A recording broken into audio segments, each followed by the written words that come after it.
from Babu Banarsidas University, Lucknow. Welcome.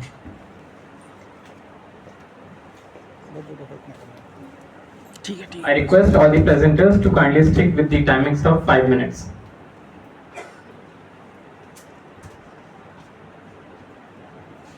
Good afternoon, dignitaries, and all the respected faculty members, research scholars, and all the participants here. So it's my privilege to present my review on the paper titled Delineating the Welfare of Nurturers of the Nation Builders of Viksit Bharat at the rate 2047, a review in context with NEP 2020. So before I begin with my review, I want to tell you a small story. Savitri Bai Phule, I guess some people must have heard her name. When she started teaching girls or started the girl education, then what she needs to do, she used to carry an extra sari every day to the school, just because जब भी वो रास्ते से जाती थी, लोग पत्थर, कीचड़, गोबर, किसी भी चीज़ से उन्हें अटैक करते थे, ताकि वो आगे जा कर के ये इस अपने इस जो उनका लड़कियों को पढ़ाने का जो उनकी एक उन्होंने अपनी लड़कियों को पढ़ाने के लिए जो उन्होंने काम किया था, उससे उसे उन्हें रोक पाए। तो इस देश में अब जब हम विकसित भारत की बात कर रहे हैं, 2047 की बात कर रहे हैं, तो हमें टीचर्स यानी जो नेशन बिल्डर्स के जो नर्चरर्स हैं, उन नर्चरर्स की बात करनी सबसे ज़्यादा ज़रूरी है। सो एजुकेशन सिर्फ सोशल ट्रांसफॉर्मेशन, इकोनॉमिक प्रोग्रेस ही नहीं, नेशनल डेवलपमेंट होता है। और उस एजुकेशन को पाने के लिए हम इन नेशन बिल्डर्स को नर्चरर्स ही प्रोटेक्ट करते हैं, उन्हें हम मोटिवेट करते हैं, उन्हें आगे बढ़ाते हैं। और वो ह्यूमन कैपिटल, वो नर्चरर्स आज UTISC की रिपोर्ट के अकॉर्डिंग प्राइमरी स्कूल्स में मोर देन 50% फीमेल, बट जैसे हम सेकेंडरी, सीनियर सेकेंडरी और हायर एजुकेशन की तरफ बढ़ेंगे तो फीमेल टू मेल का रेशियो घटता जा रहा है। That means laser number of females पर मेल। सो अब क्या ऐसी प्रॉब्लम्स है जिनकी वजह से फीमेल्स को हम वो आगे नहीं बढ़ पा रही हैं, वो इस हायर एजुकेशन में या फिर सीनियर सेकेंडरी में कंटिन्यू नहीं कर पा रही हैं, जो रेस्पेक्ट जो प्राइमरी स्कूल्स में जितनी ज़्यादा वो है present.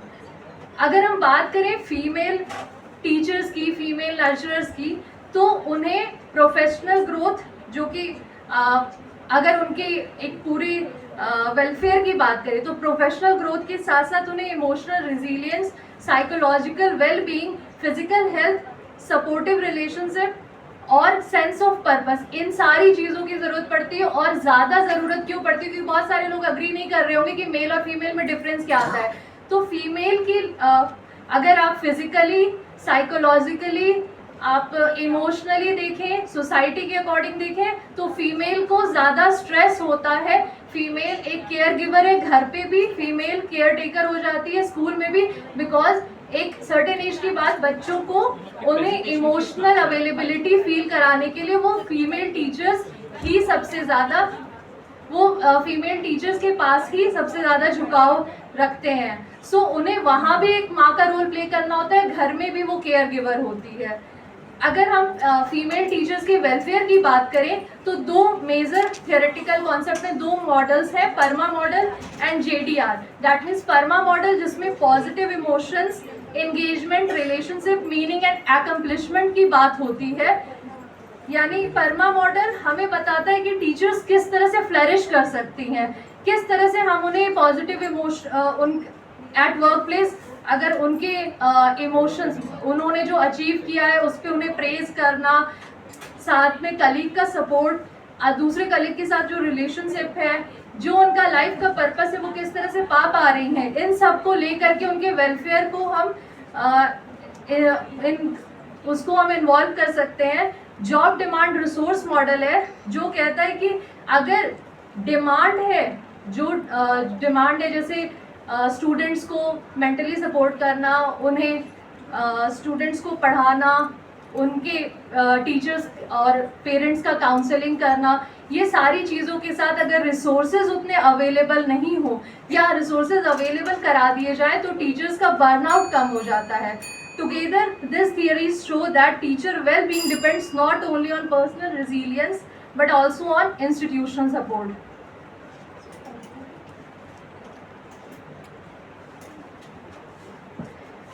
So, conclusion statement is every developed nation has invested in its teachers before expecting extraordinary outcomes from its students.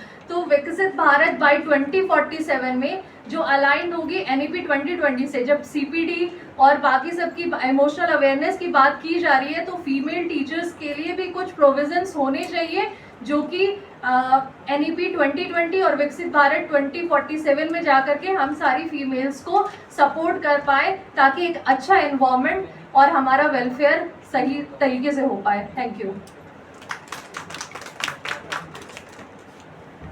Thank you, ma'am.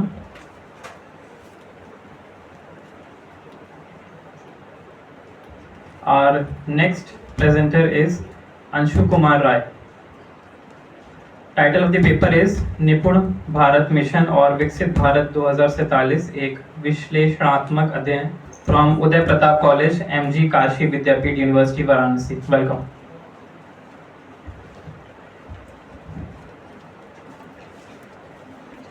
Thank you everyone. आज जब हम विकसित भारत की संकल्पना को आज सुबह से ही हम चर्चा के इस फोरम पे प्रासंगिक बनाए हुए हैं, इसमें हमारे शोध या अध्ययन का विषय ये है कि निपुण भारत जो योजना है 2021 से शिक्षा मंत्रालय द्वारा क्रियान्वित की जा रही है, इसकी विकसित भारत संकल्पना के लक्ष्यों को प्राप्ति में क्या उपादेयता है, इसके संदर्भ में एक विश्व बैंक की रिपोर्ट है, world development report stands for development, शिक्षा व्यवस्था के स्पष्ट मानक, गुणवत्ता आधारित मूल्यांकन, मजबूत संस्थागत व्यवस्था एवं जवाबदेहिता को महत्वपूर्ण बताती है। किसी देश के सीखने के स्तर में एक मानक विचलन का सुधार एवं उसकी वार्षिक GDP में लगभग 2% की वृद्धि को बताते हैं।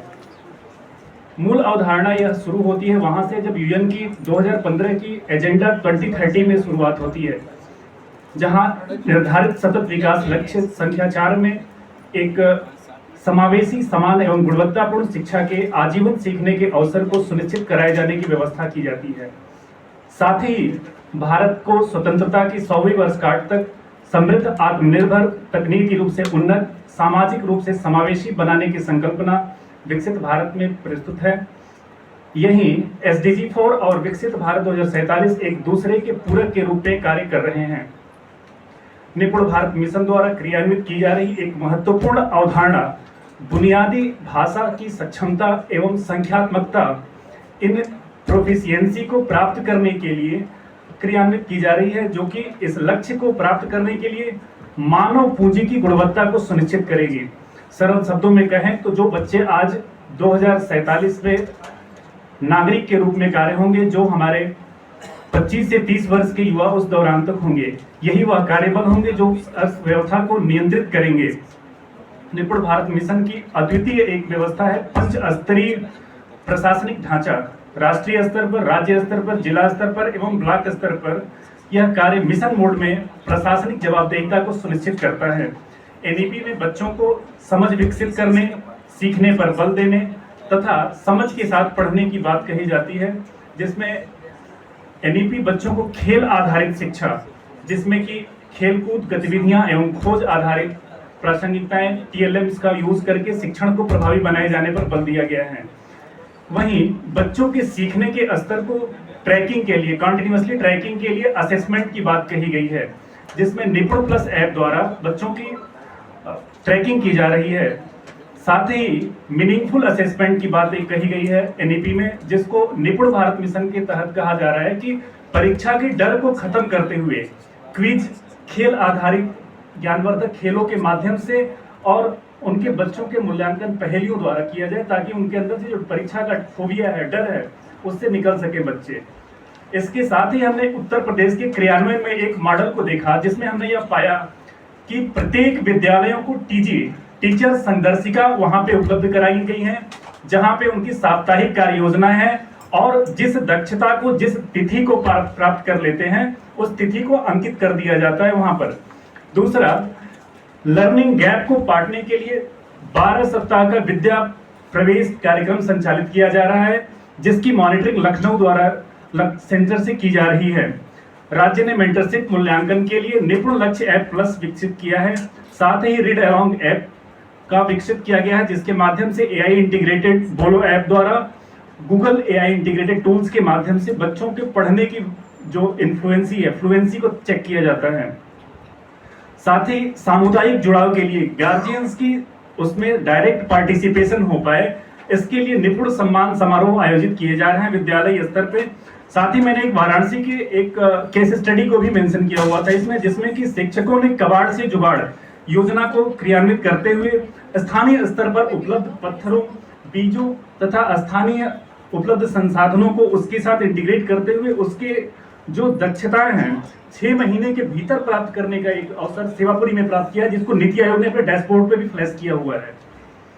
साथ ही एक रिपोर्ट आई हुई है निपुण को लेकर के, वार्षिक रिपोर्ट, जिसमें देखा जा रहा है कि 2022-23 के सेशन में 4% विद्यालय ही निपुण हो पाए थे, जिसमें अभी वर्तमान की स्थिति 43% तक पहुंच चुकी है।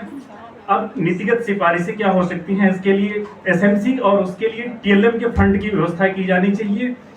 साथ ही बुनियादी शिक्षक कैडर की व्यवस्था, लर्निंग क्लिनिक, जो निपुण के लक्ष्यों को प्राप्त करने में पीछे छूट जा रहे हैं उनको कैसे हम इसके साथ इंटीग्रेट कर पाए, उनको इंटीग्रेट करना है। सीएसआर का यूटिलाइजेशन करके हम एक बेहतर कर सकते हैं। साथ ही निष्कर्ष के रूप में यह देख पाते हैं कि निपुण भारत का प्रभावी एवं समावेशी ढंग से क्रियान्वयन किया जाता है तो यह भारत को नवाचार प्रधान, कौशल प्रधान, समता मूलक एवं आत्मनिर्भर राष्ट्र के रूप में महत्वपूर्ण भूमिका निभाएगा।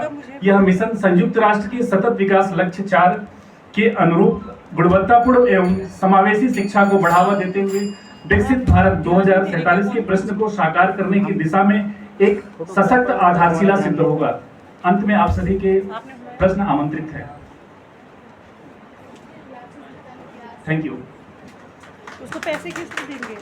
फोटोग्राफी के ना, कहाँ है? बुलाइए। Thank you, Mr. Anshu Kumar Rai. Our next presenter is Dr. Priyanka Shankar. Title of the paper is From Peel to Plate: Nutritional and Bioactive Valorization of Fruit and Vegetable Byproducts for Enhanced Food Security, from School of Home Science, VVU, Lucknow. Welcome. SES में कहाँ पे हो? नहीं, विनय यहाँ कोई खड़ा ही नहीं है, बस खाली खड़ा है, पता नहीं हो कोई रहा है कि नहीं हो रहा है। आ जाओ यहाँ, एक जन तो रहे। सभी को नमस्कार। I am Priyanka Shankar and today my topic is From Peel to Plate: Nutritional and Bioactive Valorization of Fruit and Vegetable Byproducts for Enhanced Food Security. So एक कैंडिडेट की चाहिए जितने लोग प्रेजेंट कर रहे हैं। So fresh fruits and vegetables are integral part of our daily diet, and apart from the raw fruits and vegetables, we consume variety of processed fruit and vegetable products like sauce, pickles, and many other things. So whenever we are preparing these type of food, processed food items, agricultural waste, or we can say fruits and vegetable related waste is created, and that almost 30 to 50% of total raw plant biomass becomes, or it gets converted into the secondary byproducts, or we can say waste material.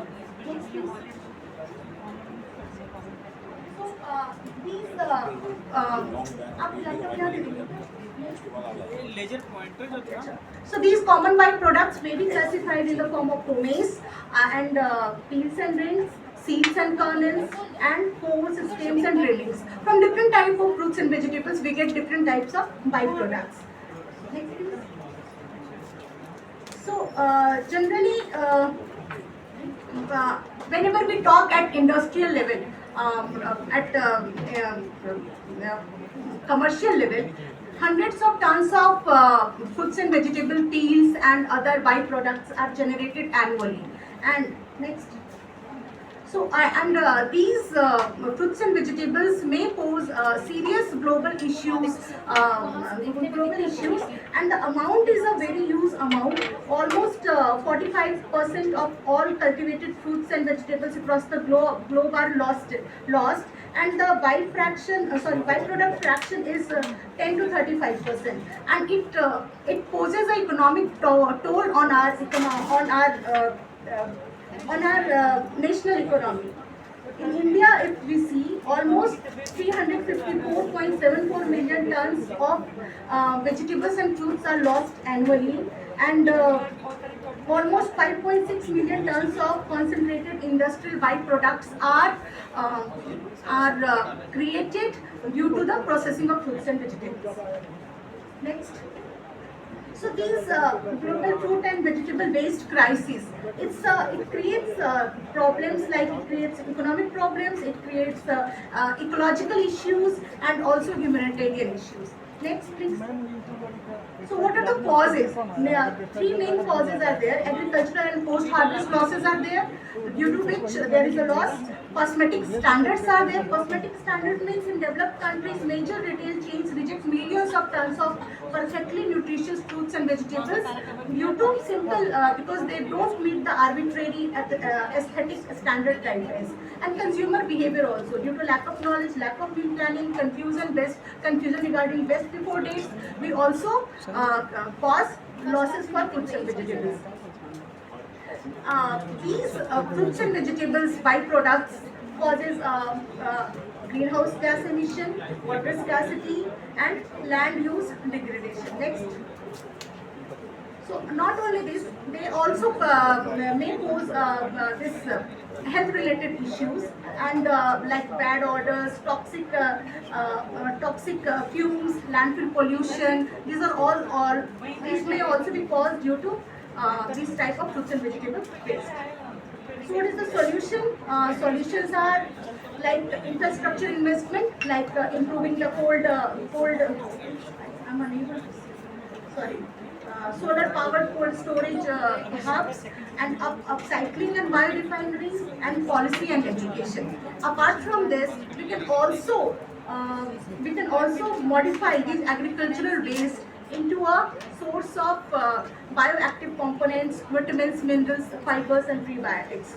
Because these agricultural waste or fruit and vegetable waste, they contain bioactive phenolics, structural macromolecules like pectin, cellulose, hemicellulose, which serves as a prebiotic, dietary fibers, vegetable starch, and proteins.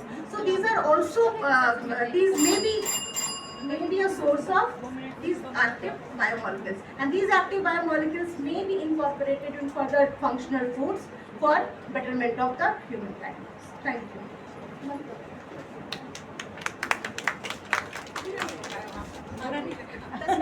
Thank you, ma'am. Our next presenter is Rani Singh. Title of the paper is Exploring the Effect of Parental Alcoholism on the Mental Well-being of Adolescents, a Conceptual Review from BPAU Lucknow.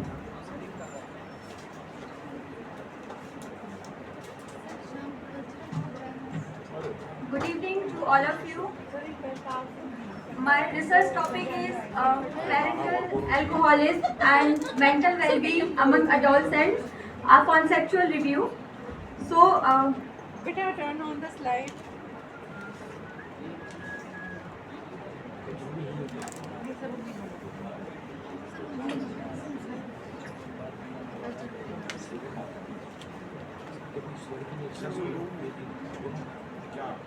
So parental alcoholism is a family issue, not an individual problem. And research shows that these experiences, parental alcoholism, like adolescents, they experience self-esteem, behavior problems, and poor academic adjustment, family conflict, like so on, and not. Research also shows that not every adolescent is affected in the same way. Supportive family relationship, positive teacher, resilience, counselors, and school-based support can help reduce these negative effects. And this conceptual review explores how parental alcoholism influences adolescents' mental well-being and highlights the proactive protective factors that promote healthier psychological development. And this research paper objective is examine psychological impact and explain family processes and identify protective factors. And what is mental well-being, and what is parental alcoholism, and what is adolescent, and what is family functioning, जो इस research में की terms use हुए हैं. सो adolescent की जो definition है वो जो WHO ने दी है 10 to 19 ईयर्स जो बच्चे हैं उनको हम एडोलसेंट में काउंट करते हैं. एंड मेंटल वेलबींग लाइक वो बच्चे, वो एडोलसेंट जो मेंटल स्ट्रेस से या इमोशनल एंजाइटी से, डिस्ट्रप्शन से, उन सब से ओवरकम कर सके. And family counselling refers to communication, emotional support, relationships and problem solving within the family. And इस रिसर्च पेपर के लिए मैंने कई सारी थ्योरीज देखी. सो कोई थ्योरीज पर्टिकुलर मिली नहीं मुझे इससे कनेक्टेड, बट 4 थ्योरीज जो family functioning and other resilience based मिली. उसमें first theory Bronfenbrenner bioecological theory, and second family system theory, and attachment theory and resilience theory. So in short, Brown-Fromm-Brenner theory is all related to environmental base, and this says if environment is safe, adolescent grow. Family system theory, parents' alcohol misuse affect the entire family, and no single theory explains the issue completely. Together, these theories shows that family, environment, emotional relationship, and resilience play a central role in shaping adolescents' mental well-being. Methodology and इसके लिए मैंने जो भी reviews किए हैं वो 1990 से लेके 2026 तक के हैं. एंड उसमें मैंने Scopus, PubMed and Google scholar general से उनके सोर्सेज लिए हैं. एंड इसमें जो रिसर्च गैप मुझे मिला वो ये है कि मोस्टली स्टडीज़ जो है वो इंडिया के बाहर हुई है, like Kenya, Nigeria and UK and US. सो ये रिसर्च गैप है कि इंडिया के कॉन्टेक्स्ट में इसको लाना चाहिए. एंड लॉन्गिट्यूडनल स्टडीज़ की ज़्यादा नीड है. एंड इसमें जो भी स्टडीज़ हुई हैं वो फैमिली फंक्शनिंग एंड रिजिलेंस पे हुई हैं, नॉट पर्टिकुलर वेरिएबल पे नहीं हुई हैं. एंड कॉन्सेप्चुअल मॉड्यूल इस पेपर का जो है वो है कि यदि पेरेंटल एल्कोहलिज्म है उसकी वजह से फैमिली कॉन्फ्लिक्ट हो सकते हैं, फाइनेंशियल स्ट्रेस हो सकता है, इमोशनल नेग्लेक्ट हो सकता है, एंड वायलेंस हो सकता है, जिसकी वजह से एडोलसेंस में इमोशनल इनसिक्योरिटी आ सकती है, पुअर उनकी कोपिंग हो सकती है for coping the life, and chronic stress हो सकता है, जिसकी वजह से depression, anxiety, behaviour problem and poor academic adjustment हो सकता है. एंड माई कंक्लूजन इज कि पेरेंटल एल्कोहलिज्म जो होता है वो सिग्निफिकेंटली अफेक्ट करता है एडोलसेंस की emotional, psychological and behaviour wellbeing पे. And family conflict, neglect and unstable home environment increase the risk of anxiety, depression and behavior problems. And supportive family relationship, resilience and school based support can protect adolescent and promote positive mental health. Thank you.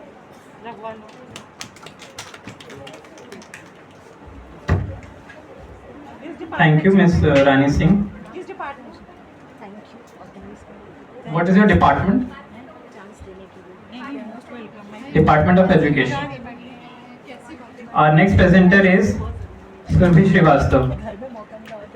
Title of the paper is Workforce Reskilling and Upskilling for Industry 4.0, the Evolving Role of Human Resource Management. She is from Institute of Management Studies, BHU Varanasi. Please welcome.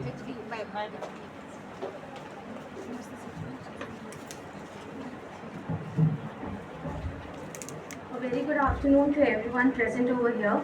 Good afternoon to respected session chair Major Virat Mishra sir, co-chair Dr. Krishna Murari sir, distinguished faculty members, fellow research scholars and all the participants over here. My name is Surbhi Srivastava and I am from Institute of Management Studies, BHU. Today I am here to present our research paper titled Workforce Reskilling and upskilling for Industry 4.0, the evolving role of human resource management. Sorry. The paper examines how human resource management can act as a strategic mechanism to help organizations sorry, address the challenges of Industry 4.0 through continuous reskilling and upskilling. For the introduction part, I would like to say that Industry 4.0, that includes artificial intelligence, Internet of Things, big data analytics, etc., has rapidly changed the mechanism or the workforce requirement of the industry. Today, it has transformed the nature of work, the job roles, the skill requirements, and the career path. Traditional HR practices are no longer sufficient. HRM should act as a strategic partner and not merely as administrative functions. The traditional HR required hiring, payroll, and an administration process. Now, the new HR, the new human resource management, has converted itself from the traditional role of hiring, payroll to workforce architecture, capability building, and then strategic partnership. Then let's move to the research objective. The study focus on the following research objectives. First is to integrate fragmented literature. Second, to position HRM as a mediator between Industry 4.0 and organizational outcome. Third, we have developed theoretical grounded testable propositions specifying antecedent, mediating, and moderating techniques. Relationships. Verify the framework's internal consistency and correct any misalignments with the topic. Then we have to outline HR policies, implications, and set an agenda for future empirical validation. The paper addresses the following research questions. First is to how technological disruptions create skill gap. Second, we have how job design increases the need for reskilling. Third, we have investigating the strategical role of human resource management. Then the relationship between reskilling and workforce agility. Then on the fifth, we have how workforce agility contributes to employee relationship and competitive advantage. On the sixth, we have how changing workforce experience expectations influence the effectiveness of reskilling initiatives.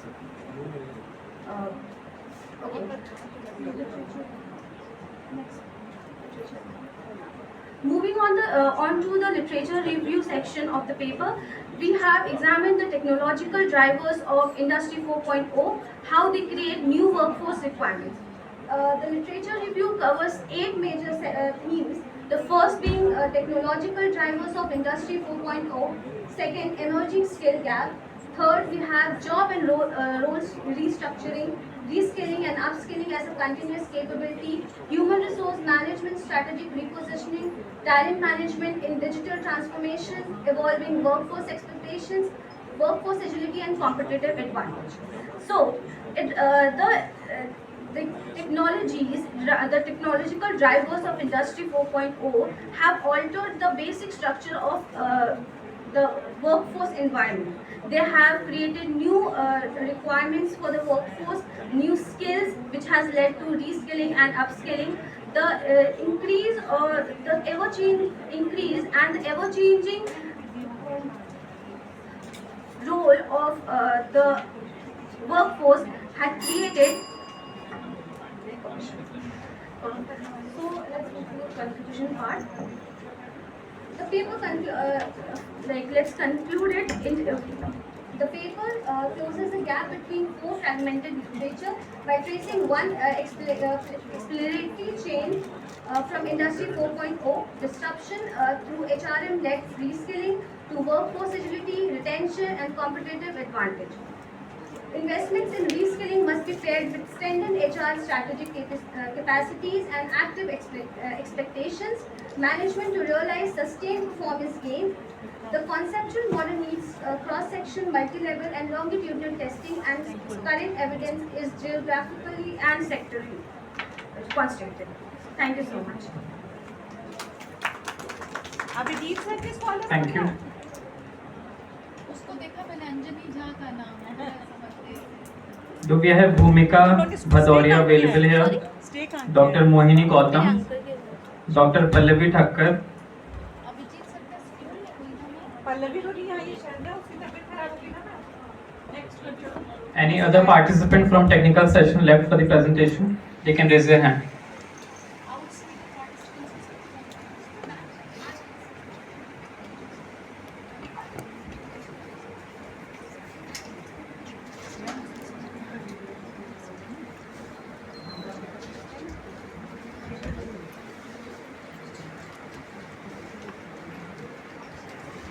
Okay, so we are done with the presentations in technical session 1. एक बार सारे presenters के लिए जोरदार तालियां हो जाएं.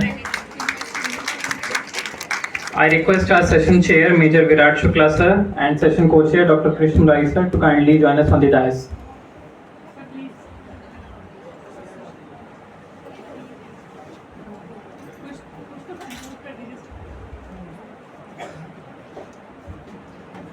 Sir इधर आइए।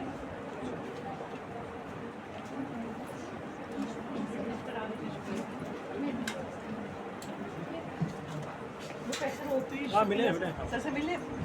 So without wasting much of our time, I invite our session chair Major Virat Shukla sir to address our students and highlight about the 6 presentations held in this session. Sir.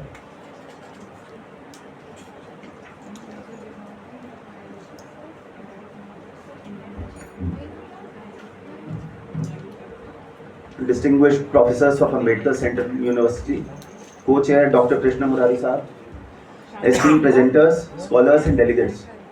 Let me congratulate all the presenters today. जल्दी जाओ जल्दी।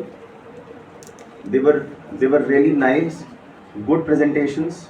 I have a couple of suggestions. Just let me quickly make those suggestions.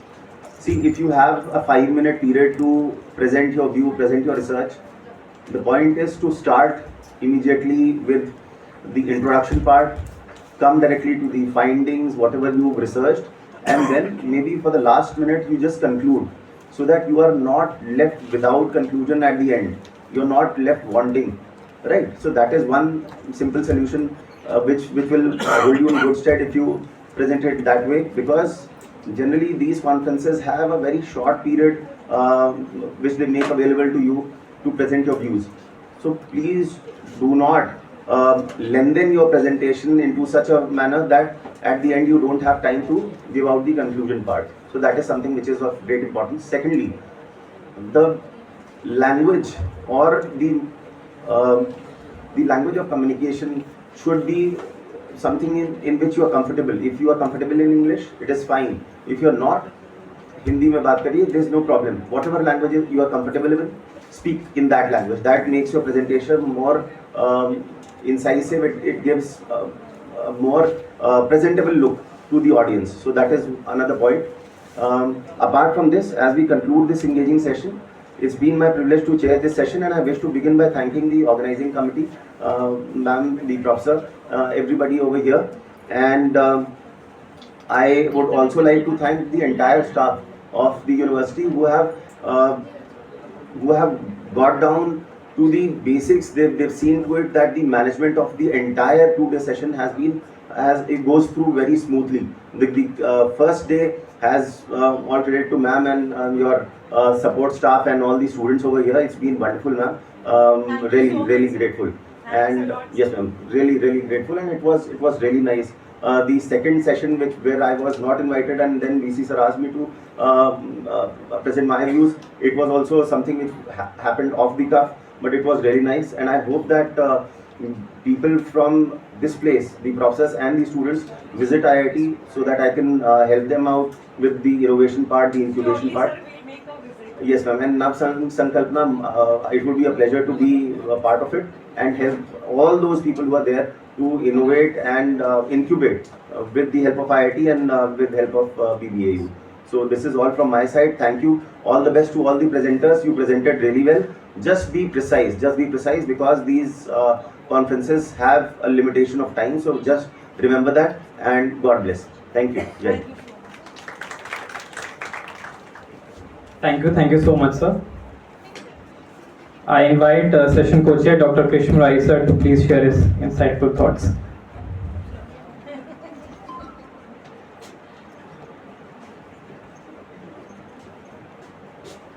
Thank you, Mosam. And chairperson, Professor Virat Mishra sir, and respected Professor MC Garg sir, sitting over here, and other faculty colleagues, researchers, and the students. There were many presentations, 13 presentations were lined up in this technical session 1 from different places like BHU and Bihar and some other universities like BVD University also.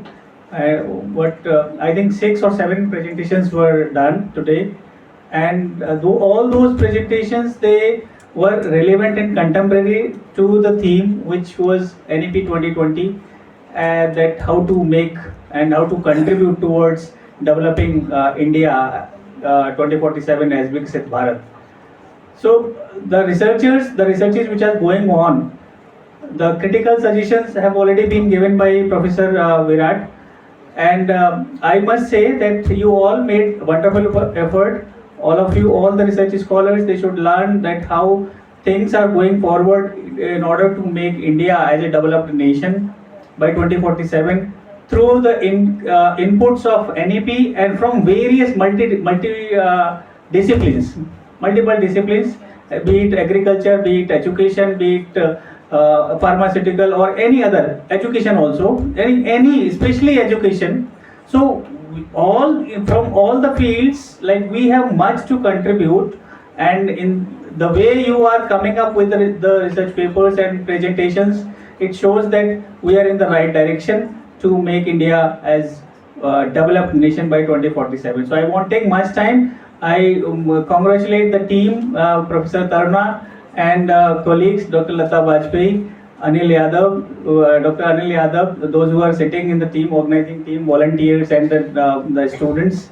They have really put their efforts, throughout the day and night as well. I came to know that they were preparing for this occasion throughout the night. So wonderful, and my best wishes to you all. Thank you. Thank you so much, sir. Moving forward, we would like to felicitate our session chair and co-chair with a memento. I request Dr. Lata Bajpai Singh ma'am to felicitate our session chair, Major Virat Shukla sir, with a memento. Can we have a huge round of applause?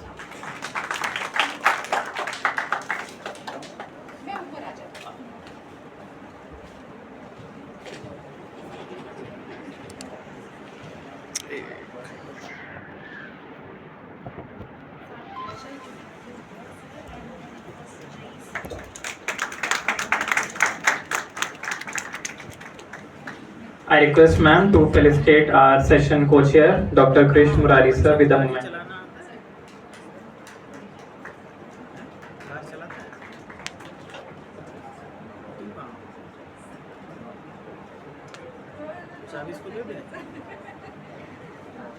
Dr. Krish Murari sir, session co-chair. जोरदार तालियां बजती रहें please.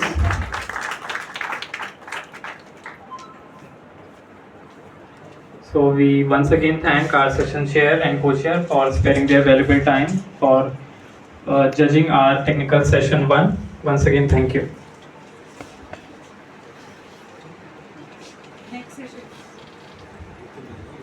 So we are going to start with the second technical session after the break of 5 minutes.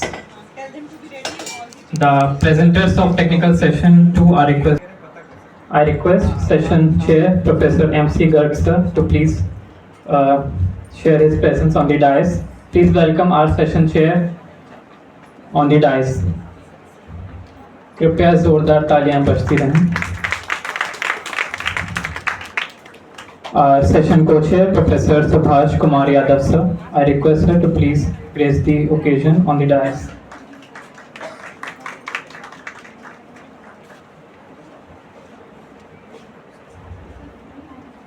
I am feeling honored to introduce our session chair, Professor Mahesh Chand Garg sir from Haryana School of Business, Guru Jambeshwar University of Science and Technology, Haryana.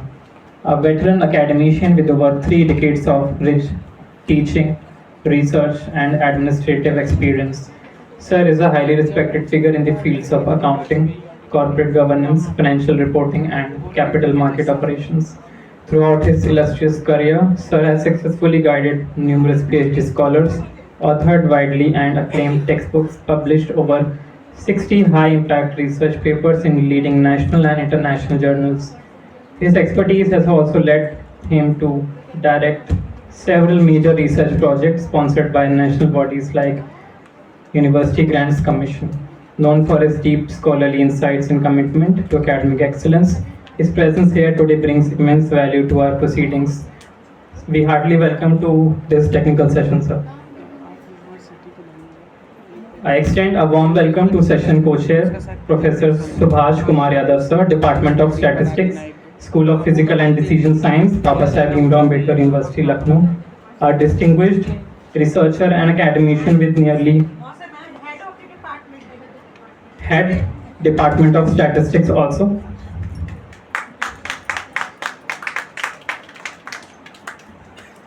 With nearly 2 decades of teaching and research experience, Sir specializes in sampling theory, regression analysis, disease modeling, econometrics, and applied statistics. Scholarly contributions include dozens of high-impact research papers and published in renowned international journals, along with key state-funded research projects focusing on statistical modeling and data analytics. Known for his deep analytical expertise and passion for quantitative research, his insight will undoubtedly add immense technical depth for today's discourse.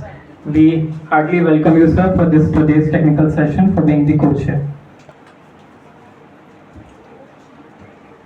Now we will start with the presentations, and after the presentations, our session chair and co-chair will highlight about the presentations and also will speak on today's theme of the conference. First presenter is Dr. Balanji.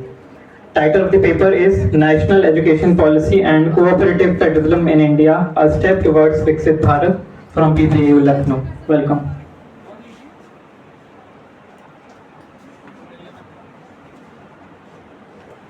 Respected co-chair sir, Subhash Garg sir, Subhash sir, Taruna madam. First of all, I congratulate Taruna madam and her team for organizing such a wonderful seminar on this important theme.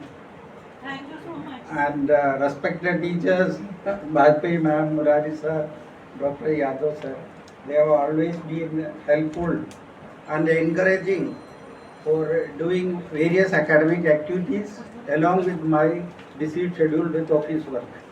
Thank you very much. And good evening to all participants, research scholars and other dignitaries. My topic is National Education Policy and Cooperative Federalism in India, a step towards Viksit Bharat. Regarding NEP, much have been said, but my concentration will be on states' participation. States' participation on NEP, that is important point. Despite our best efforts, this implementation part of NEP is very slow because of the problem, some of the problems I am highlighting here. As we know, education plays an important role in any modern society, and higher education is playing a pivotal role in shaping its future generation for national development. In a multi-religious and multi-ethnic developing country like India, its role is very crucial as the governance of education requires a balanced approach between the central regulation and state autonomy. Considering the diversity initially education was continued as a state subject, while after 42nd Amendment, of the constitution, it was included in the concurrent list, which many states consider as a compromise on their autonomy. The traditional model of higher education is facing multifaceted challenge from the globalization, digital transformation, considering its diversity and economic status of the country. The issues such as accessibility, quality, equity, accountability and employability are always at the forefront. Advanced education is vital component for national development, as it paves the ways to innovation and expands opportunities for societal advancement. Efforts have been made to revamp Indian education system from time to time. The National Education Policy 2020 represents the most comprehensive restructuring of Indian education system since National Policy on Education 1986.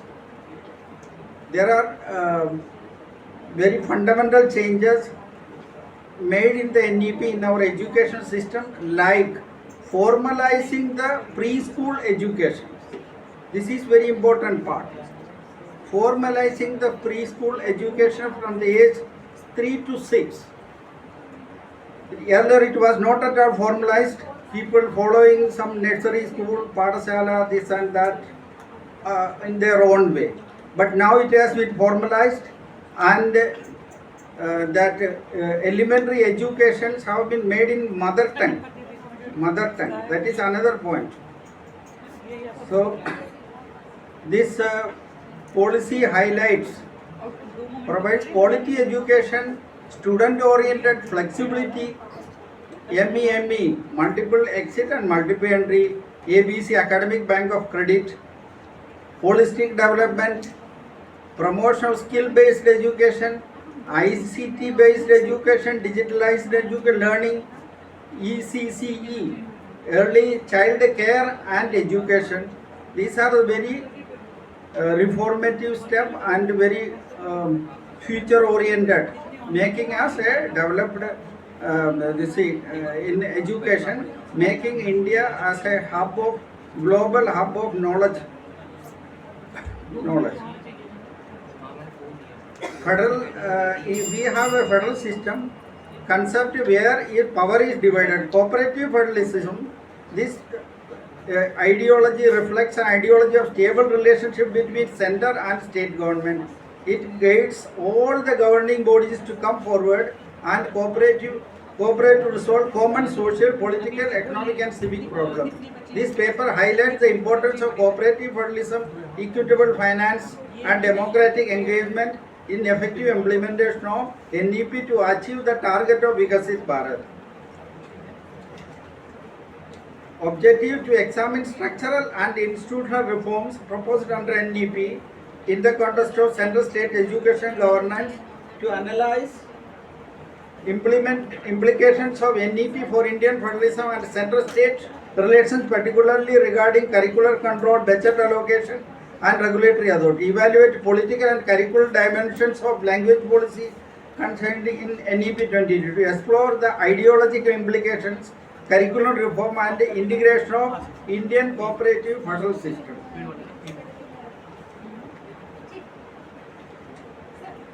Federalism and state stand. Education reform in India has historically encountered resistance from state wary of central encroachment. The NEP has elicited various responses across the region. The government of Tamil Nadu has expressed strong reservation regarding three-language formula and centralized testing mechanism. The Tamil Nadu's resistance must be understood in its historical and anti-Hindi movements and Dravidian political ideology, which emphasizes linguistic and cultural autonomy. Similar concerns have raised in other non-Hindi speaking states also, illustrating that language and curriculum decisions are deeply political. Because of time constraints, I am coming to the conclusion. The National Development Policy introduced by the Government of India after a gap of 34 years represents one of the most ambitious and comprehensive overhauls of the Indian education system. It is intended to modernize education by making it more holistic, skill-oriented, and globally competitive while emphasizing inclusivity, multidisciplinary learning, and flexibility in higher education. It represents one of the most ambitious educational reform initiatives in independent India. It seeks to modernize the curriculum, restructuring governance, promote flexibility, and position India as a global knowledge leader. However, reform is inherently political. The policy reflects broader trends towards centralized coordination, market-oriented restructuring, and cultural rearticulation. Its long-term success depends upon balancing combating cultural rearticulation. Its long-term success depends on balancing competitive autonomy and accountability, centralization and federal sensitivity, modernization and social justice, and cultural revival and pluralistic inclusivity. NEP's success depends upon its implementation. As any other activity, physical constraints pose a major obstacle. Achieving 6% GDP expenditure requires sustained political commitment across successive governments. Teachers training, bureaucratic coordination, regulatory transition, and stakeholders consultation present additional challenges. Political polarization may also affect continuity and consensus building. Effective implementation of NEP 2020 requires genuine cooperative federalism and transparent governance mechanism. Center can devise a mechanism to determine key parameters for evaluating educational performance of the state. This will promote healthy competition between states in educational sphere. Students' interaction of states and union territories through Ek Bharat Shresth Bharat Abhiyan also be strengthened to celebrate India's diverse culture and build strong friendship among citizens.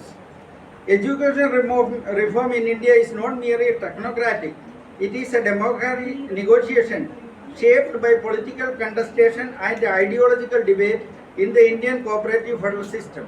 In the spirit of cooperative federalism, both the government should work together for education advancement. Both the government, not one government, both the government in consensus. That is important.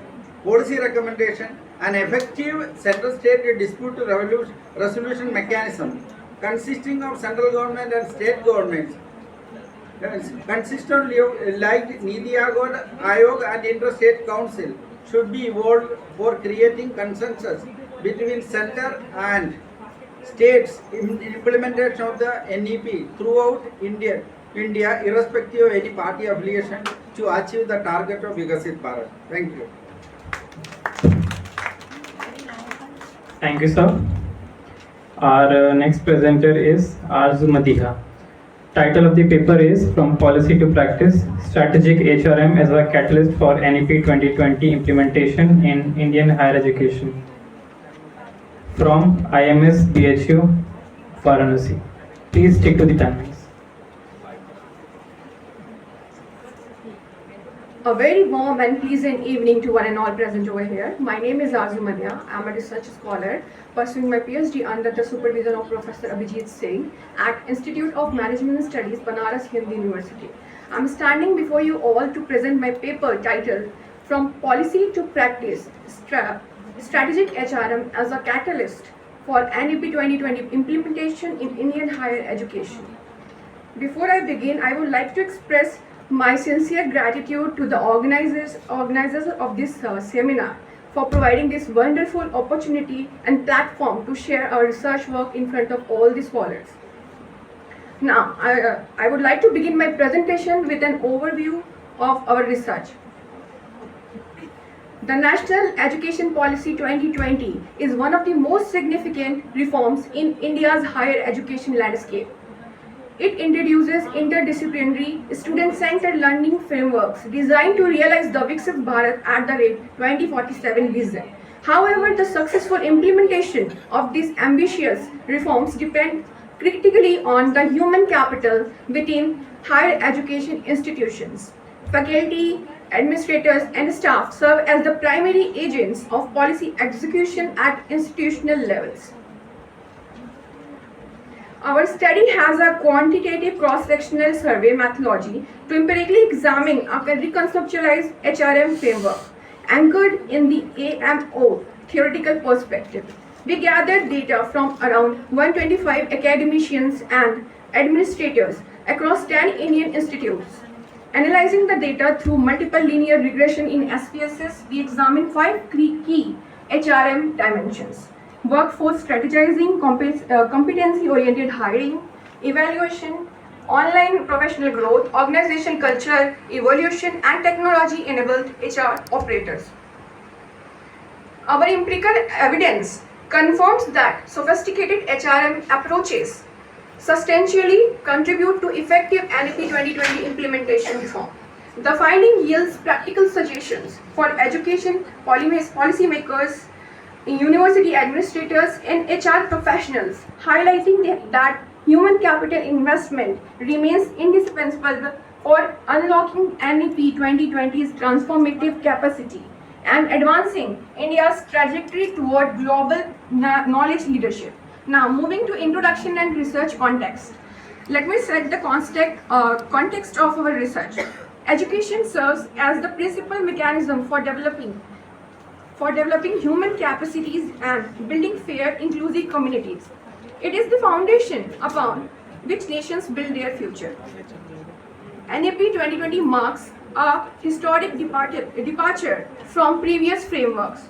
It is India's premier 21st century education policy, designed to thoroughly reorganize teaching learning system in response to current knowledge economic imperatives.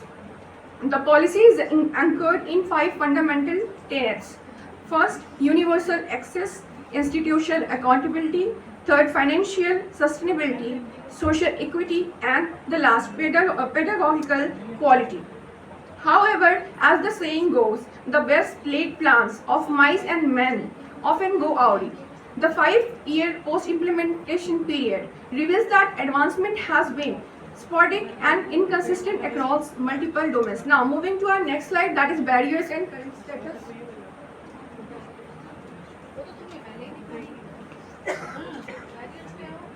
Barriers and yes. Okay. The data reveals a significant disparity remains between policy objectives and ground level execution. You can see that while program alignment and faculty participation rates are encouraging, the adoption of flexible mechanism, innovation labs, and industry-linked professorships remain dismally low. Only 36% of institutions have adopted flexible enrollment exit mechanisms. This means that the majority of students still do not have the flexibility to enter or exit programs as per the policy vision. Only 12% have established innovation labs for experimental learning, and just 14% have appointed industry-linked professors of practice. Now, moving to our next slide, which talks about the objectives and questions. Our research objectives includes assess current HRM practices in Indian higher education institutions against NEP 2020 requirements. The second one is to test the impact of 5 proposed HRM pillars on implementation effectiveness. The third one is identify which HR pillar has the strongest influence on NEP 2020 implementation. Okay. Coming to the theoretical foundation and AMO model, we have adopted AMO theoretical model, which contributes to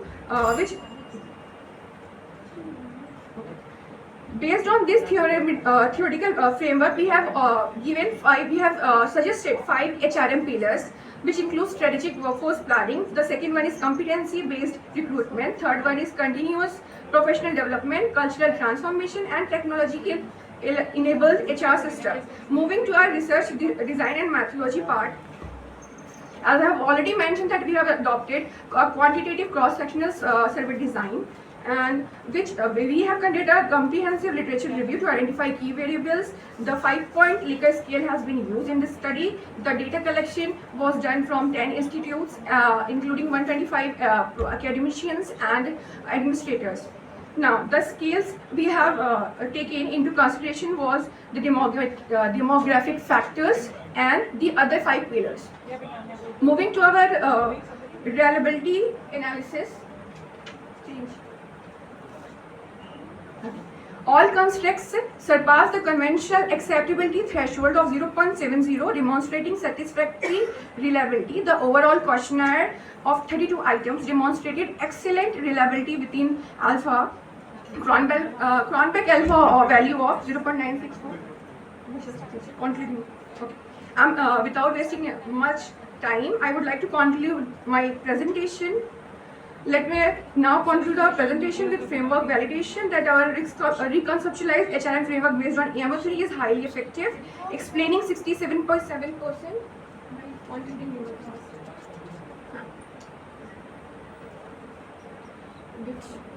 Before.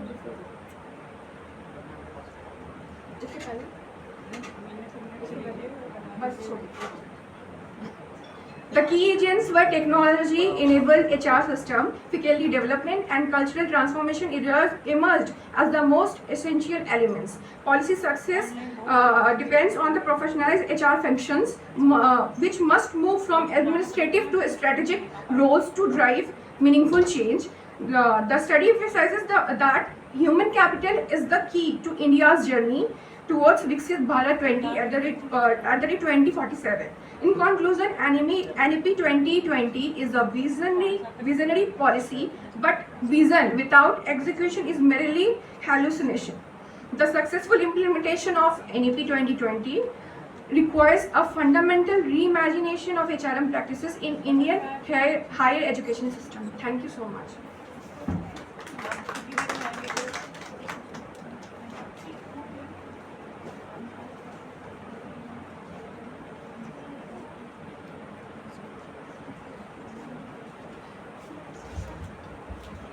So this was a combined paper of Professor Abhijit Singh, Arzu Madiha and Ranjan Singh Gehlot. Thank you. Next presenter is Kriti Srivastav.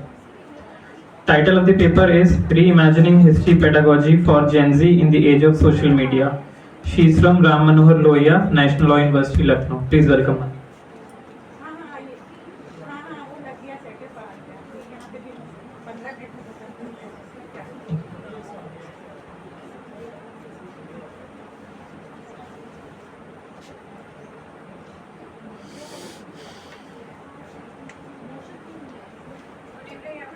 I think I'm audible, right?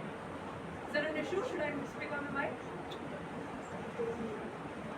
Please look at this slide that I prepared for you all. Especially, these are some of the YouTube snippets that you see of scrolls or basically videos which are in and around the area of history. For example, this one. जूती पहनाने वाला होता तो अवध के नवाब पकड़े ना जाते. Look at this one. Complete modern history of India, and it runs for 13 hours straight. And this one's class 7 history. And over here we've got Mahatma Gandhi and Mahatma Gandhi Mahapurush. Basically a class 1, class 2 essay, which technically should be taught by the teacher or by the parent in the house, is taught on the YouTube now. So clearly there is a shift towards learning with the coming of the digital age. Some of the more fascinating ones are these. For example, Gandhi ji ki hatya kaise hui? This is an AI adaptation where a man apparently has 2 right arms. And this particular one with Gandhi ji with devil horn, it has 3 million views. But then also, so you're thinking I'm putting a sort of negative image of what social media has done to our curriculum and learning. But please look at this one. This is Indus Valley 3D, a deep dive into India's first civilization. This, I'm sure you all are aware of the VR sets which come where you can have a horror experience, a game, thriller, adventure experience. Similarly, they have done that with history learning as well. Then I actually went through this video. It's quite interactive and something quite essential to understanding of the imagination of a child when it comes to understanding what Indus Valley civilization was. So the point of this presentation is that we have encountered a gap that has been developed after the coming of digital age and the presentation of social media, the classroom, which earlier taught in textbooks through black and white means, through the set pattern of this is your syllabus, this is your teaching schedule, nothing outside the syllabus will be asked in your exam. That has moved on to people are now learning from YouTube on their own. I might be taught French Revolution in the class, but it all goes over my head. When I go home, I look up a video on Napoleon Bonaparte, I make my own notes, and I give my exam. So that is what learning has become too. The classroom has been rendered almost redundant, right? So the paper largely has two connected arguments. One is of course historiographical, because I am a student of history, so I need to look at how the present is going to be the past of tomorrow.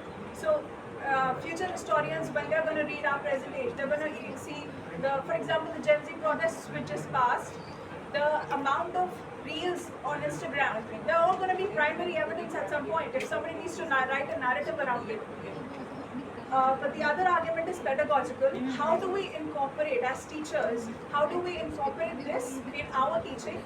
How do we make the students, how do we make the classroom experience a little more sustainable when it comes to both the child and the teacher being feeling relevant to the study and the teaching of history or any subject matter for that reason. This is the brief genealogy of historical recording. I think we can skip that. Can we have caller mic? Is there caller mic? Or Priti, can you come here because now my notes are here only. I think the PPT. Am I not audible? Yeah. Someone can move the slides, right? Someone can move. Look at the screen. You can look at the screen, beta. Perhaps. This is better now? I was basically shouting. Okay. So this is basically a oral tradition script. This is how I've tried to record how historical agency has moved on in our human experience. So first, for example, Rig Veda. You all know it's majorly hymns, right? Why? Because it was sung. That means for the longest time, the crux of the material that was written down in the Rig Veda was passed down orally. Then at some point the script came and the scope of knowledge that could be recorded was expanded. Now we're talking about state structure. Who gets to record the history is also a big question. Who has the power to write? Who has the patronage to write? And then we have, basically autobiographies. We have a further expansion of a democratization of who gets to write. For example, right now we've got biographies of kings, right? That means the patronage of the king is there, and so the artist or the poet who's writing is writing about the king, about the institution, about the land grants or whatever. Now we've got an autobiography, which means I, as a common individual, can look at the institution, look at the state, look at the society, and then I can write my own experience, and that becomes the primary evidence. Photograph and video are the two major technological advancements which expanded it to another level, I would say.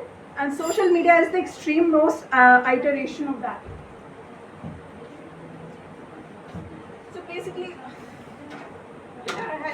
basically you understand that historical agency has become near total. What you and I record as a Gen Z reel becomes primary source, right? Hello? Yeah. So a celebrity's tweet, a commuter's video on a public event, an influencer's opinion reel, and a state's official press release is basically all at the same level. It's considered at par. All of them are equally important and none of them will be missed by future historians. This is a slight difference I think we can miss. Now, this is important. The cost side of democratization. Fine, we have understood that our knowledge has democratized. The way we record history is democratized. But what is actually democratized? These platforms, for example, the YouTube or the Snapchat or Instagram, they actually post and push the algorithm which is viral in content. Now, what is viral is perhaps a little bit decontextualized. It is a little taken out of context. And what goes viral, what sells on the commercial scale is probably not true history. Or, it cannot perhaps be backed by fact. Just like the Mahatma Gandhi picture you saw with the devil horns, it's going viral. But,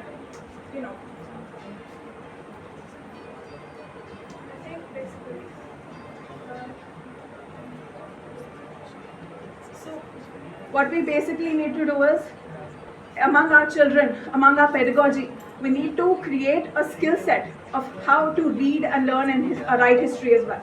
We need to have a source verification, spatial reasoning, and cross-referencing as well. So, I mean, these are there, but for the digital age, we need to adapt that. And 4 ways that I propose in my paper is actually how, like, I would personally teach student video essays. The video essay is there on YouTube. My student is consuming somebody else's video essay. I would rather he produce the video essay and then understand how the platform works, how the virality content, how YouTube pushes algorithm, right? So I would rather he produce a video essay. We participate in oral history and a geomap fieldwork and critical media literacy. Finally, this has a feasibility constraint because we're still on the path of digital progress. We do not have rural schools, perhaps they do not have the internet access, etc. So I think this is something we need to work on, and this is something we need to keep in mind while we go ahead. Right? Okay, thank you then. This is my very haphazard presentation. It is a good attempt. Thank you, Ms. Kriti Srivastava. Our next presenter is Bhavna and Dr. Vandana Yadav. Title of the paper is Promoting Students' Learning Engagement Through Open Educational Resources Aligning with the Vision of NEP 2020 from University of Lucknow. Welcome.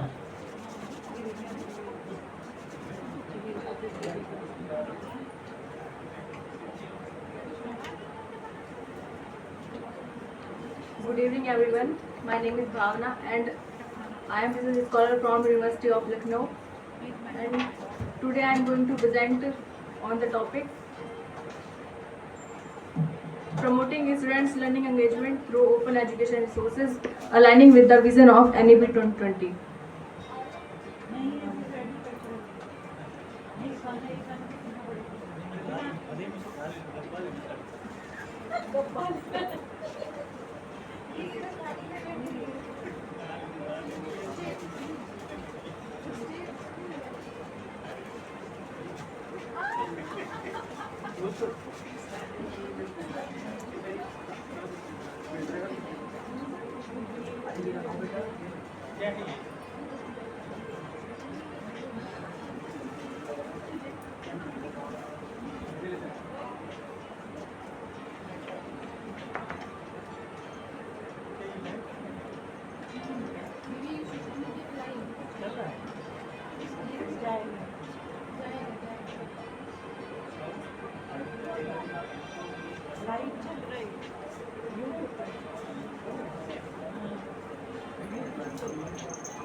So here is the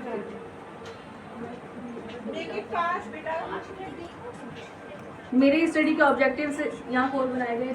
first one is review how open education resources promote student learning engagement, and second is to study the alignment between open education resources and the vision of NEP 2020, and the third one is the identify challenges and implementing OER in higher education, and fourth is to suggest strategies for effective implementation of open educational resources in higher education. So the method, when we talk about methodology, the review narrative literature design have been used in this study, and here the data extract from the peer reviewed journal articles, books, conference papers, policy documents, and reports from international organizations. So here when we talk about what are open education resources, according to UNESCO, open education resources are the teaching learning material which is reside in the public domain and with some of open licensing.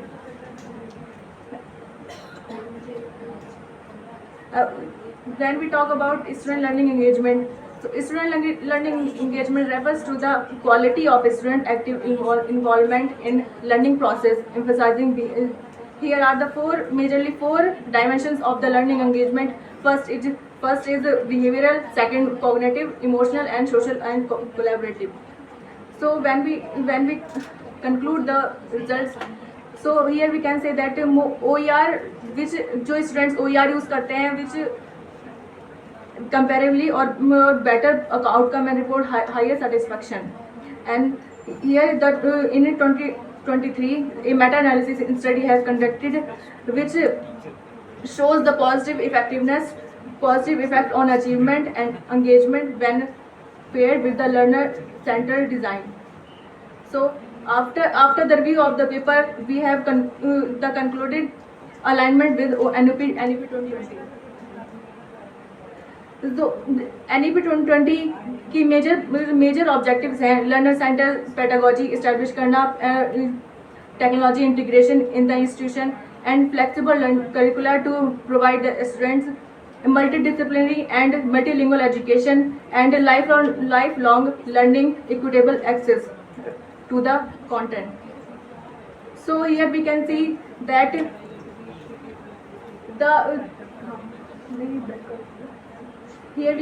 the alignment of the NEP with the open education resources objectives. So first one is multilingual and multidisciplinary support. Both of the policies जो open education resources को promote करती हैं. And second is equitable access, और equitable access NEP के through equitable access कराया जाएगा students को, but जो OER है वो भी फ्री एक्सेसिबल रिसोर्सेज को प्रमोट करती है. And quality education, high quality digital content by the OER and flexible learning and technology integration. So after the reviews, the major challenges which faced by the student for the adaptation of OER, first is digital literacy, digital divide, and second digital literacy, faculty readiness and awareness, quality assurance and policies, and language and cultural fit.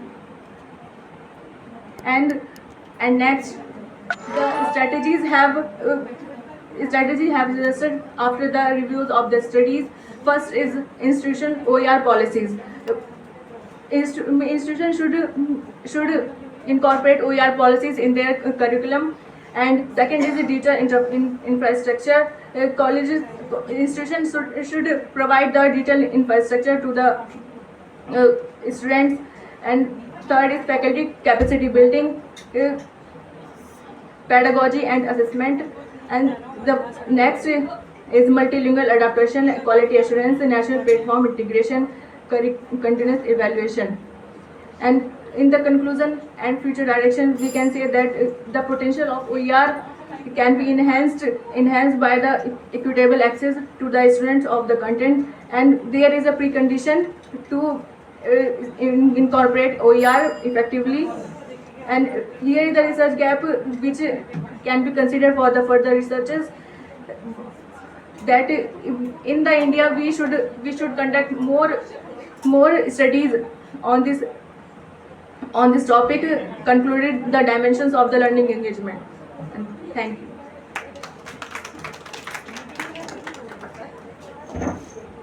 Thank you, Ms. Bhavna.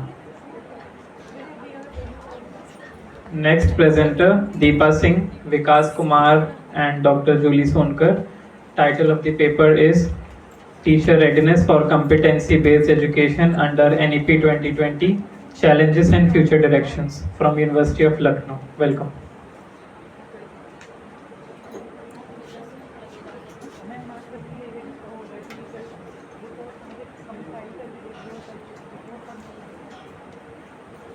Good evening, everyone. I am Deepa Singh, Junior Research Fellow, Department of Education, University of Lucknow. Today I am honored to present my presentation on the topic Teacher Readiness for Competency-Based Education under NEP 2020, Challenges and Future Directions. Before discussing the study, let us briefly understand what competency-based education is.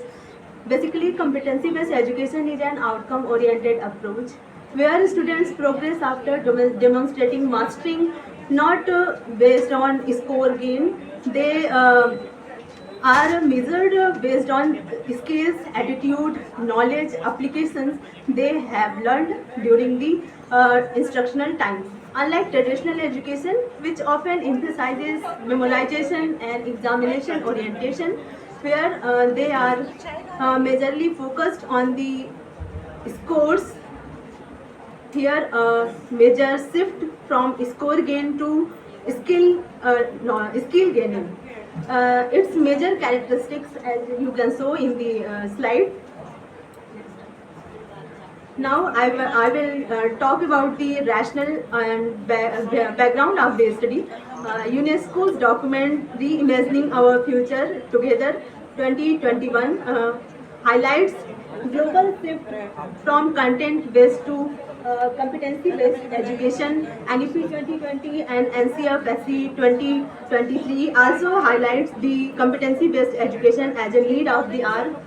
And National Achievement Survey Report 2021 indicates considerable deficiencies in grade appropriate skills and competencies. Another report, Annual Status of Education Report 2024, also highlights significant learning gaps among school students. As we can see in this slide that 45.8% middle school students demonstrate basic competency. As teachers are key agents of successful implementation of any vision policy, so in this study we will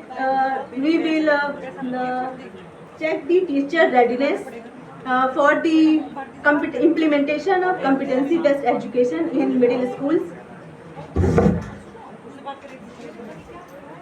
Next, I will talk about the research gap. As previously Mahen sir and Sangeeta ma'am already discussed about the need of competencies in our school system. There are limited empirical evidence regarding teacher readiness for competency-based education in Indian middle school context. And second research gap is there is no comprehensive validated instrument to measure teacher readiness across multidimensional construct.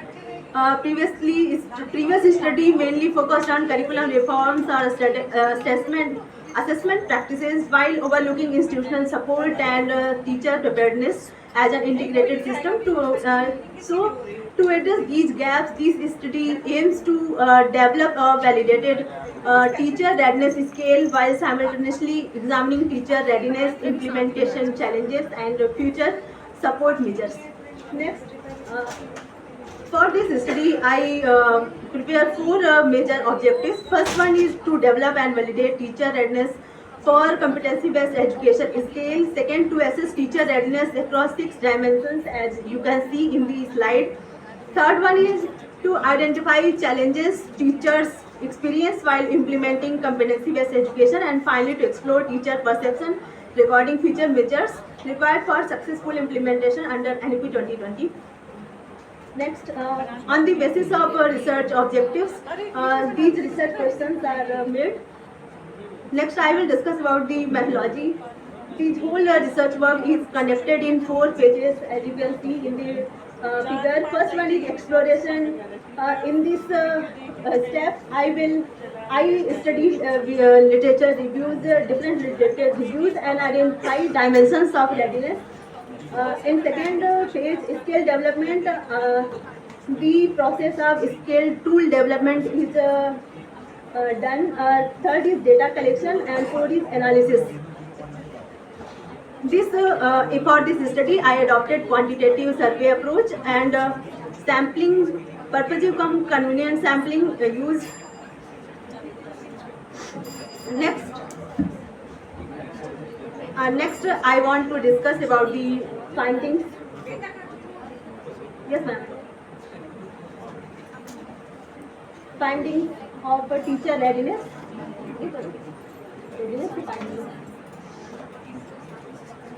As you can see in the graph, teachers show professional knowledge, self-efficacy and attitude towards CBE, but they have shown moderate readiness in the dimensions of pedagogy and assessment, digital competency and institutional support.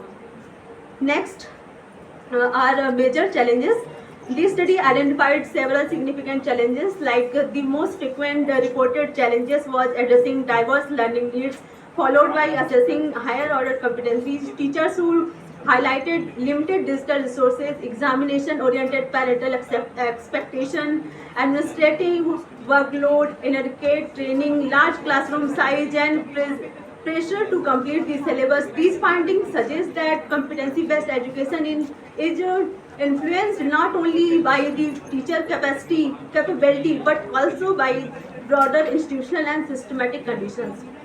Next. Future measures. Teachers strongly agreed on several priorities for strengthening CBE.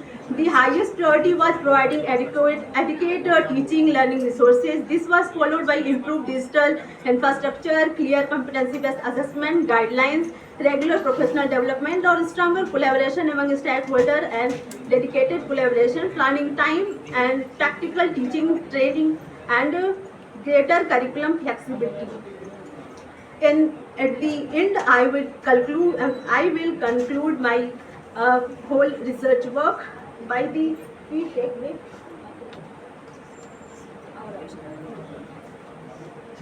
In whole finding, I find out that teacher readiness is the foundation of successful implementation of competency-based education.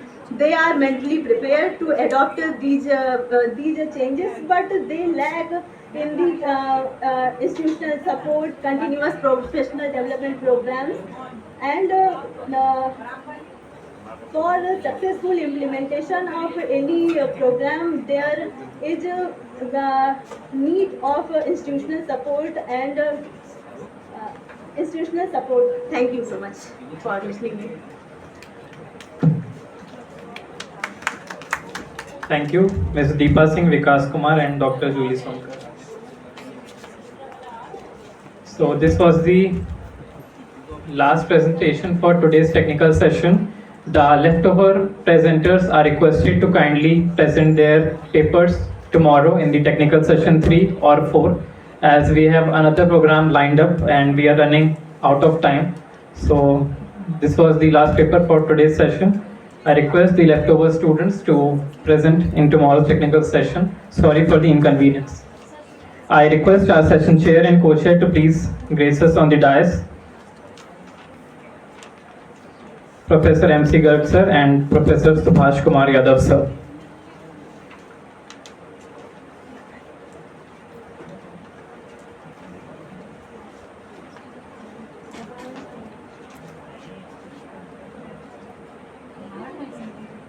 I invite Professor MC Garg sir to please share his insights.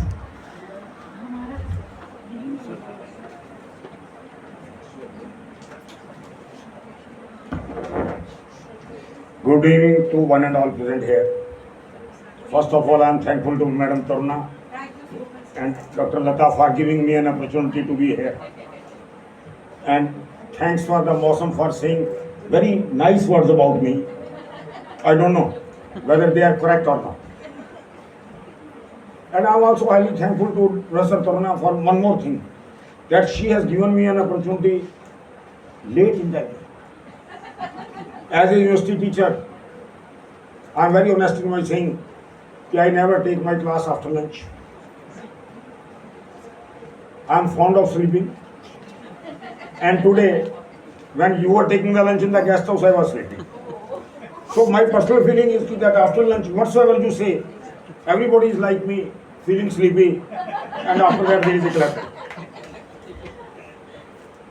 No doubt, coming to this session, there were 5 paper presenters from HRM to this reimagining history, education, then curriculum, then first was on the NEP and cooperative funding. I feel personally that majority of sitting here are the students as well as their first. For students, I will say this NEP has been implemented. Number 1. Number 2, many of the institutions, they have already adopted. I will name, for example, Indian Institute of Management, IIM, who you talk. IIM Rohtak, they have already started LLB course. When one of the person like me asked the director, Professor Sharma, why you have started the course, he said, because of the MA.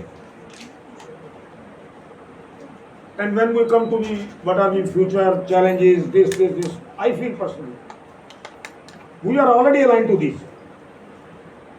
Me as a teacher, I am honest in my saying, I never take any internal assessment exam, theoretical. I am giving 25 MCQ, many times with the options, many times without the options. And if with the options, say in the first paper, all will have correct answer as A.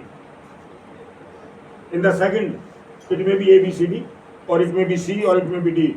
I am 100% sure in my life, no student has scored 100% marks.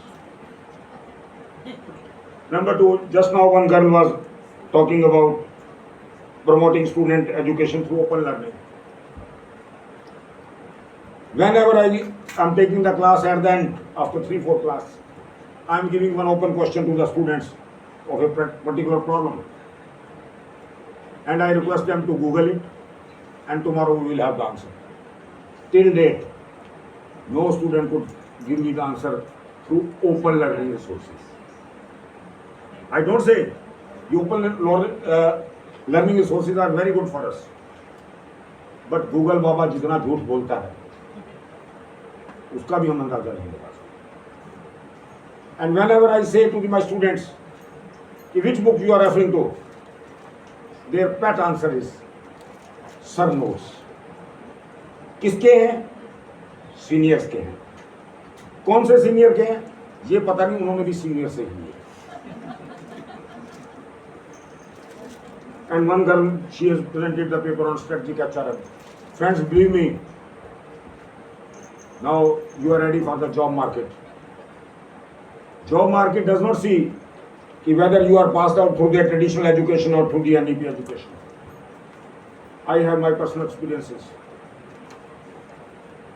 One of my relative who is 22 years old student, applying now, who is BTech in computer science, is having much wider knowledge than me in stock market. Because he is getting a compensation of approximately 1 crore, investing 60 lakh rupees in the stock market. And when I asked him how you have learned the stock market, he said, don't ask me this question. So, and the employer, whenever they are recruiting such students, they don't see whether he is having the good communication skills, particularly in the computer part. They only see one thing, whether he is a potential candidate for us or not. And we should be ready for the future changes. Particularly, say in the computer, we say because of the AI, now there are no more jobs. I will say the jobs have opened more. Any computer graduate who is having the complete knowledge of AI in the Google, he will or she will get more than 2.5 crore rupees as a SDE1, because the first level in the Google is SDE1. We are afraid that with the upcoming of the AI, the jobs market is coming down. No, it is coming. And for the research scholars, majority of my research scholars also do the same thing which everywhere in India the research scholars are doing. But I am honest in my saying, any research scholar whomsoever he or she has done the original research work, even though the research paper may be 4 or maybe 5, he or she is selected on merit in majority of the issues.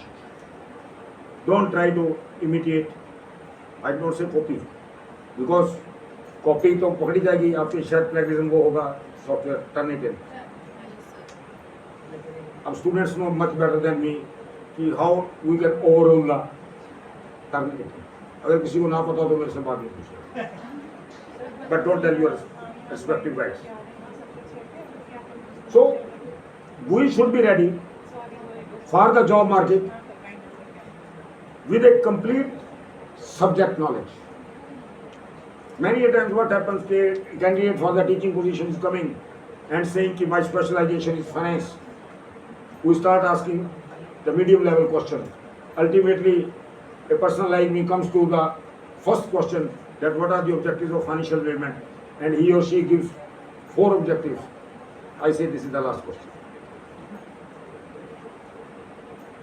So we should be ready for the answer, and I'm very fond of Punjabi movies as well as Hindi movies.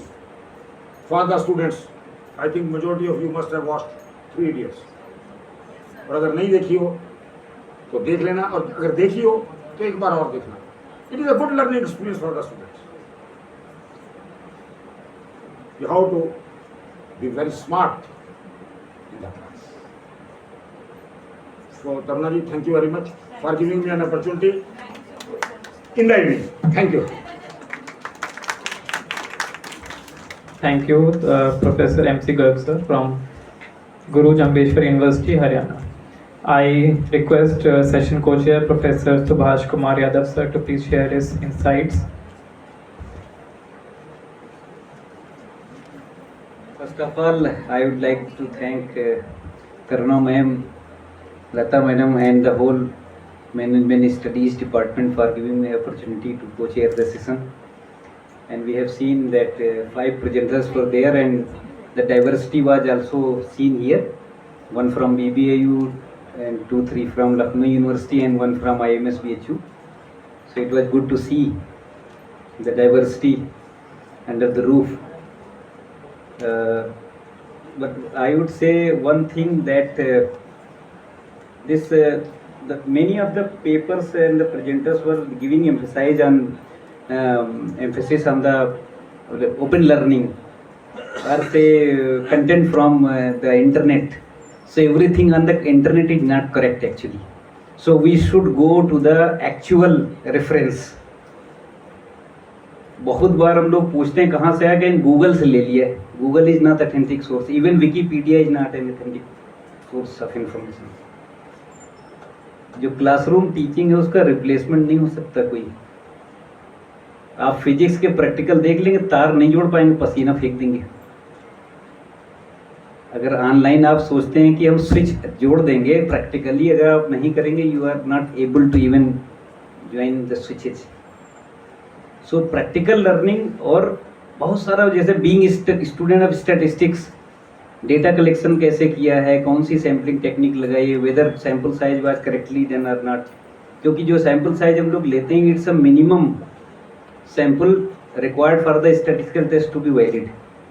उससे ज़्यादा ले सकते हैं, लेकिन ethically if you are allowed. Otherwise अगर मान लीजिए 10 लोग का खून लेने से कोई काम चल जा रहा है, तो why to take the blood of 11th person. तो ethically it is not allowed. लेकिन मिनिमम भी नहीं लेना है कि स्टैटिस्टिकल टेस्ट वैलिड न रह जाए. जब भी गर्ग सर से बात हो रही थी कि क्रनबैक पे जो ओरिजिनली उन्होंने लिखा, तो it was excellent for the having internal consistency के लिए 0.9 एंड अबव होना चाहिए.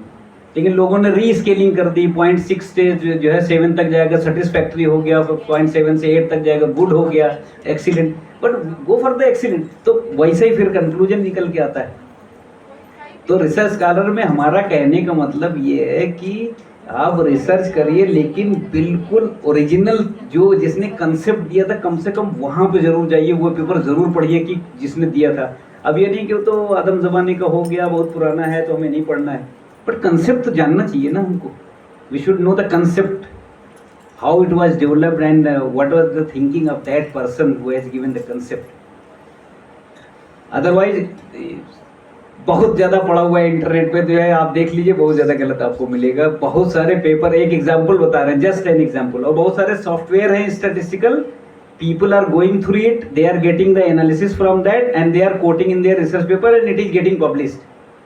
लेकिन प्रॉब्लम क्या आ रही है, एक ने कहा कि marks in statistics and temperature at Lucknow में कोरिलेशन निकाल के रख दिया. इट इज स्पूरियस कोरिलेशन की if you don't know definition कि एक वेरिएबल में अगर चेंज करें तो दूसरे में दिखना चाहिए, अगर दूसरे में चेंज करें तो पहले में दिखना चाहिए. तो क्या टेम्परेचर लखनऊ घट बढ़ रहा है तो मार्क्स घट रहे हैं, या मार्क्स में हम कम ज़्यादा कर रहे हैं तो लखनऊ का टेम्परेचर कम ज़्यादा हो रहा है? लेकिन मशीन है, सिंटेक्स एरर नहीं होगी, you will get the result. तो इसलिए थ्योरी जरूरी है. अब पता चला वो पेपर एक बार पब्लिश हो गया, इट इज पब्लिश्ड, तो आप आराम से दूसरी जगह रेफरेंस दीजिए आराम से, कोई प्रॉब्लम नहीं। बट थ्योरी एक्चुअली पता ही नहीं हमको।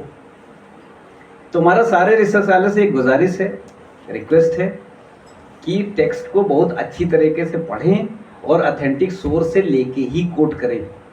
ये हम इसलिए बहुत जिम्मेदारी से कर रहे हैं क्योंकि हम लोग भी थोड़ा रिसर्च में थोड़ा सा इंटरेस्ट रखते हैं और सिर्फ हम लोग वही पब्लिश करते हैं जो ऑथेंटिक है, ठीक है। वरना डेटा पे हमेशा कमेंट होता रहा है। अदम गोडवी साहब की एक शेर याद आ गया हमको, तुम्हारी फाइलों में गांव का मौसम गुलाबी है मगर ये आंकड़े झूठे हो दावा किताबी। तो इसलिए ऐसे लोगों को जो है कमेंट करने का मौका ना मिले तो अच्छा है। डेटा मैनिपुलेशन पे उन्होंने कमेंट किया था and people do it.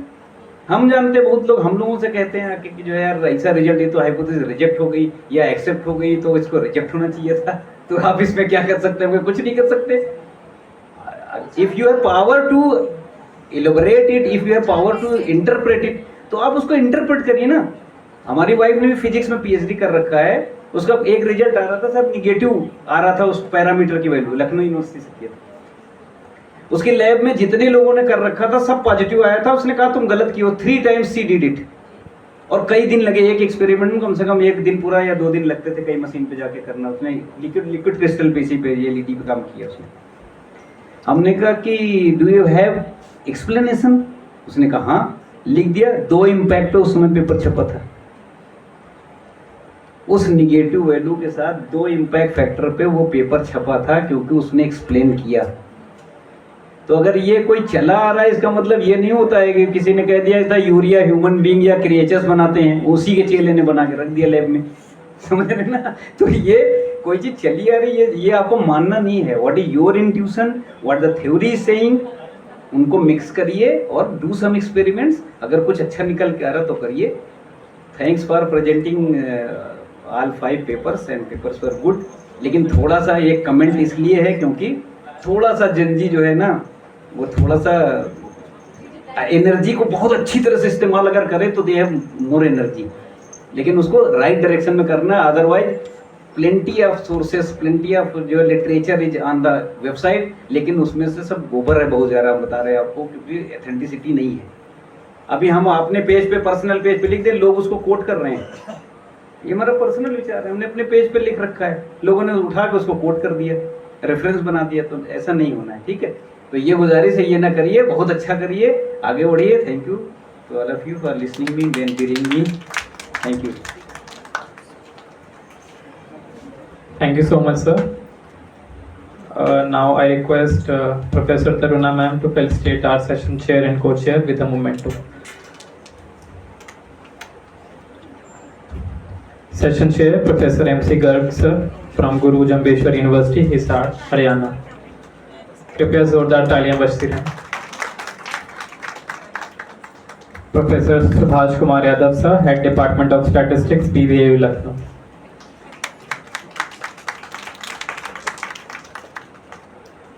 Thank you, ma'am. Sir is a thorough researcher. He has got 45 Scopus publication in a year.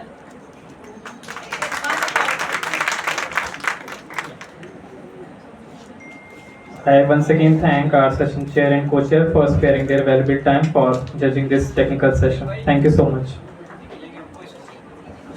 I extend my heartfelt thanks to Professor MC Garg sir from traveling all the way from Hisar to join us. I'm really thankful to you, sir.